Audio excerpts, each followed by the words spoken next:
Hmm.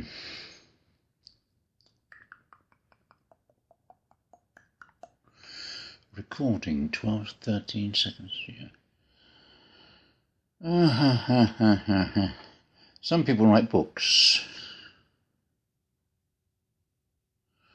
I watched the programme on BBC about George Orwell, and during his lifetime, it's quite interesting, during his lifetime, there was not any recording of his voice or any recording of his moving picture. His legacy is all in his written work. He was a compulsive writer, as was my dad.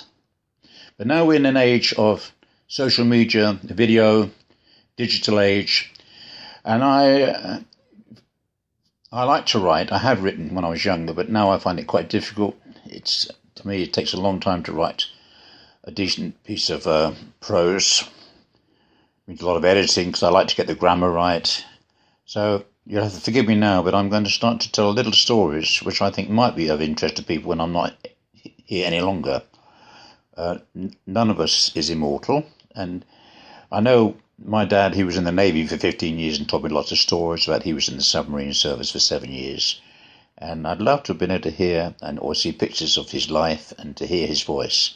So that's the reason I'm doing it. I'm not doing it for myself. I'm not doing it to glorify myself, but just to leave a record of maybe one day somebody in my family, maybe in 50 years' time, who knows how long Facebook is going to last, and Google and all this social media and digital technology. We don't know what's going to happen.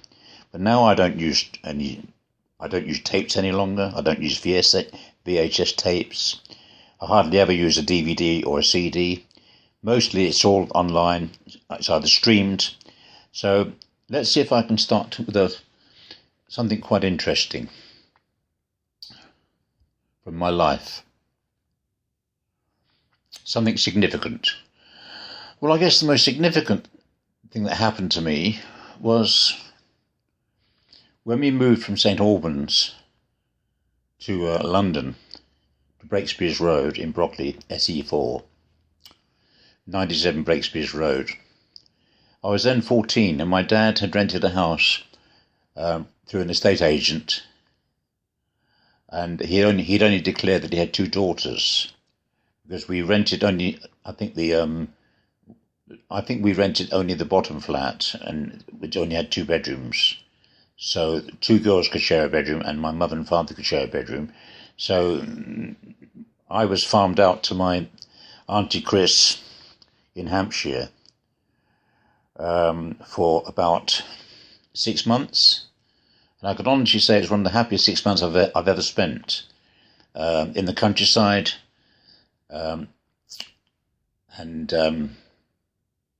She was a very special lady in my life.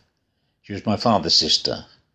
She was married to Dave Kent, who had a little business. They lived above the business.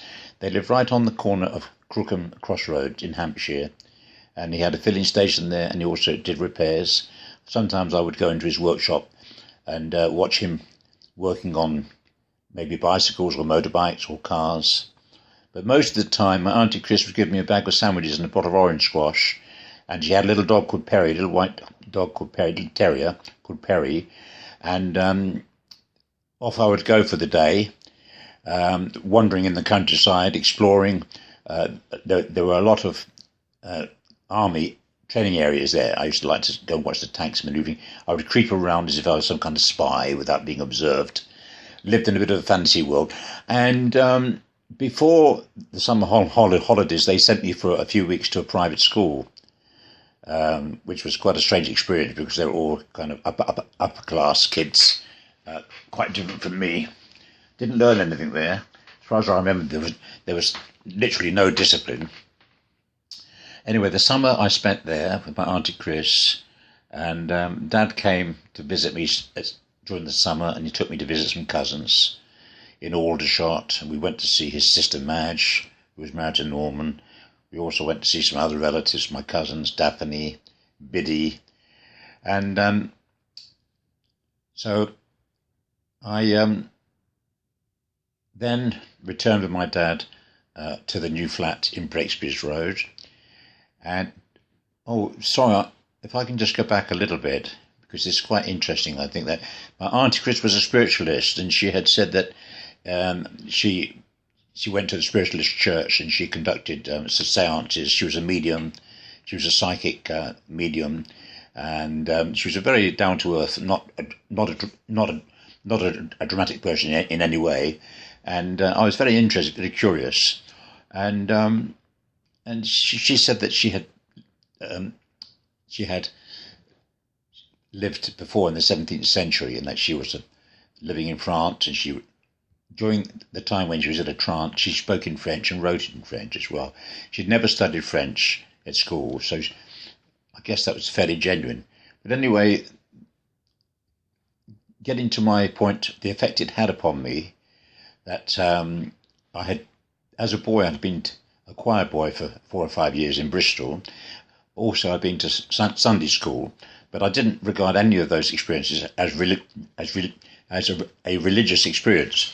Even with my auntie Chris, she never talked to me about Jesus or God, so that wasn't a religious experience either. But it was interesting.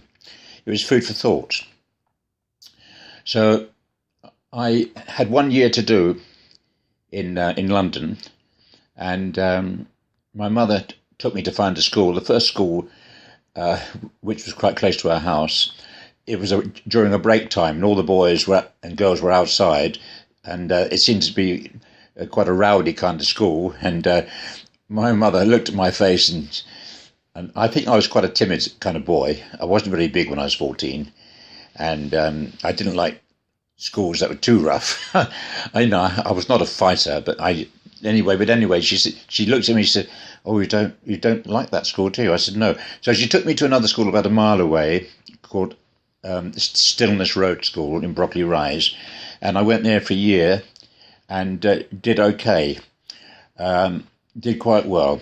I liked geography, history, English.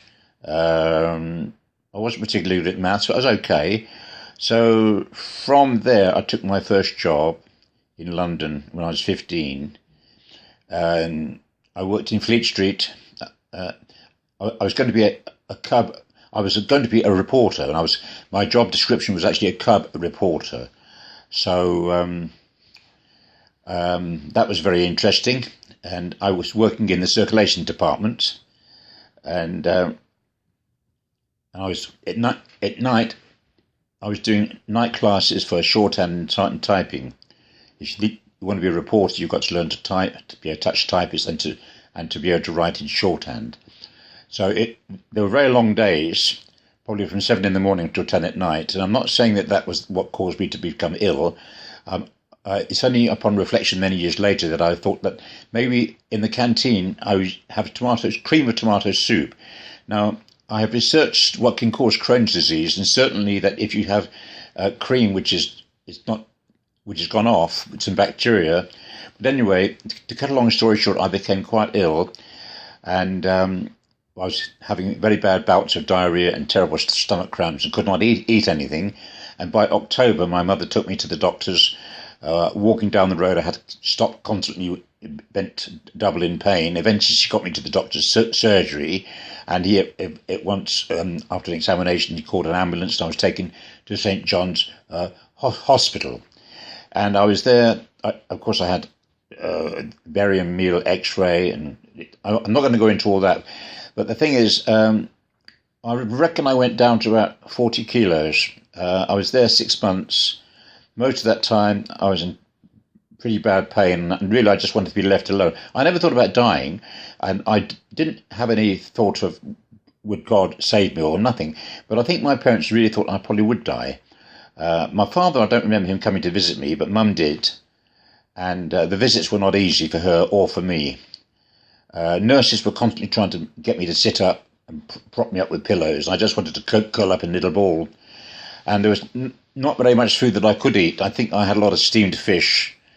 And but anyway, after about 5 months, during that 5 months, they'd been treating me for TB, which is tuberculosis, and they were giving me injections of streptomycin probably 4 times a day in my buttocks. And when I didn't respond to that, eventually they called in a specialist. Now, Crohn's disease was extremely rare at that time in 1954. But he obviously, and he performed an operation on me. They removed the inflamed part of the colon, and I had a resection, and that went quite well. And after the operation, I couldn't eat or drink anything for 10 days or so. The consultant surgeon came to see me and asked me how I was. I said, at last I was free of pain. And if you've been in pain for 6 months and then you can wake up after surgery with no pain, words can hardly describe how wonderful it is to be alive with no pain. And he said to me, "Have you broken wind?" So I said, "Excuse me?" He said, "Have you broken wind?" I said, "What do you mean?" He said, "Have you farted?" Oh, I said, "Yes." He said, Good. Well done." And that was it. That's the only time I can remember him speaking to me. He was, I believe, from King's College Hospital, top one of the university hospitals. And then I hadn't had anything to eat or drink for 10 days or so. And then the nurse brought me a little metal beaker of water. Contained about 1 ounce of water. She said, "You can have this water." And it was the first water I'd had in about 10 days. And it was like nectar. I sipped it, and it was the most wonderful thing you can imagine. The most precious fluid. It was real. It was really wonderful. Little cup of water, very tiny, like a medicine cup it was. Anyway, I was discharged. I then went to convalescent at Theobald's Park in Temple House, where I met a girl who I later had a relationship with, and at that time we were just quite close friends, just pals. And but it was there that I went through a religious experience and was converted as a Christian, took the Lord Jesus Christ into my heart and was as a Christian. I resisted this for a long time, but this Temple House Christian Convalescent Home, I have researched it, and it was only there for about 3 or 4 years. And there are no records that exist of that convalescent home at all now. It's really hard to find out what it's used for. At one time, it was used by Queen Elizabeth I as a royal palace. It was a beautiful place, set in wonderful grounds. But now, if you research it, it's really difficult to find out any reference of it being used as a convalescent home. But anyway, I was unhappy. My parents used to phone, and I would say, "Please come and take me home from here. I can't stand it." The pressure of being religious, but eventually, in a way, I guess they wore me down. But once I had gone through this little formality of kneeling and saying these certain words which they asked me to say, it was an amazing transformation. My whole body I just felt wonderful. I hadn't felt as happy.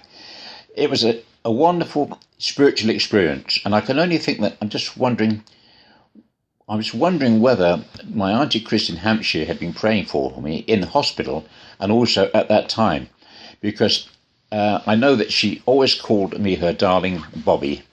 But anyway, I was in the convalescent home for about 6 weeks. We went on an outing to Wembley to see Billy Graham, and the religious experience lasted until I was about 16 or 17, when I tried to convert every single person that I ever met. But in the end, I found that the real world doesn't want to hear a Christian trying to convert them to be a Christian, so it wore off. But that's all I'm going to say for now. Thank you for listening. Bye.